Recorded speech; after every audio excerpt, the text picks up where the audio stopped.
More of our coverage of the events surrounding Queen Elizabeth being laid to rest tomorrow and what will be the final stage of 10 days of national mourning for Britain's longest reigning monarch.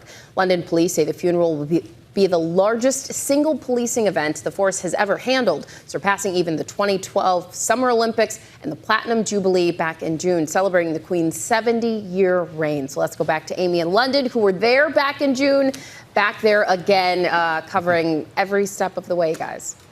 And it's incredible that we were here just 3 months ago for the Jubilee, and we see the extremes of British emotion. Right. Right? It was such an exciting time and celebratory. There's still some celebration.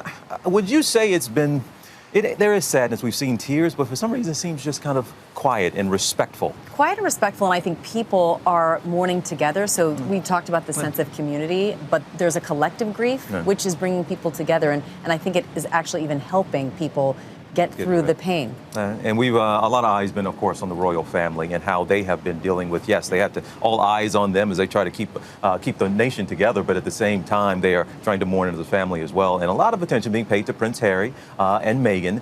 And what is now appears to be a mix-up with an invitation, and they have now reportedly been uninvited to something. We're talking about a state reception that's going to be held this evening for world leaders who are going to be attending the Queen's funeral. Now, the King's spokesperson tried to clear this up, saying that only working royals will be attending the event. This after it was reported that these two had been invited. So if no working royals, that means Harry and Meghan can't be there. That means they are uninvited, essentially. Also, Prince Andrew, his daughters as well, they won't be able to attend for that matter as non-working royals as well. But President Biden, President Macron of France, Prime Minister Trudeau of Canada are among the hundreds of heads of state and dignitaries who will be attending this reception. And despite how that might all sound, there are still a lot of people who are hoping that this is actually a new chapter, that it's beginning for Harry and Meghan with the royal family. Obviously, there have been some strains, let's just say. To say the least. To say the least, yes.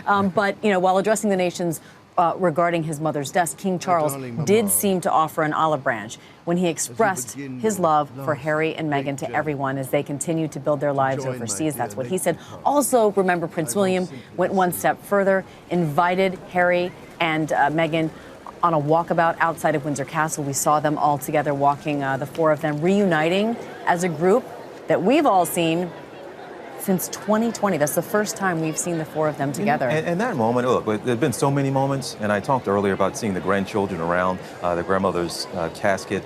This was the other moment that really stood out in the past 10 days. That was such a special moment that everybody was really happy to see. It certainly was, and we hope that there's more to come following this. Well, hey there, GMA fans. Robin Roberts here. Thanks for checking out our YouTube channel. Lots of great stuff here. So go on, click the subscribe button right over here to get more of awesome videos and content from GMA every day, anytime. We thank you for watching, and we'll see you in the morning on GMA.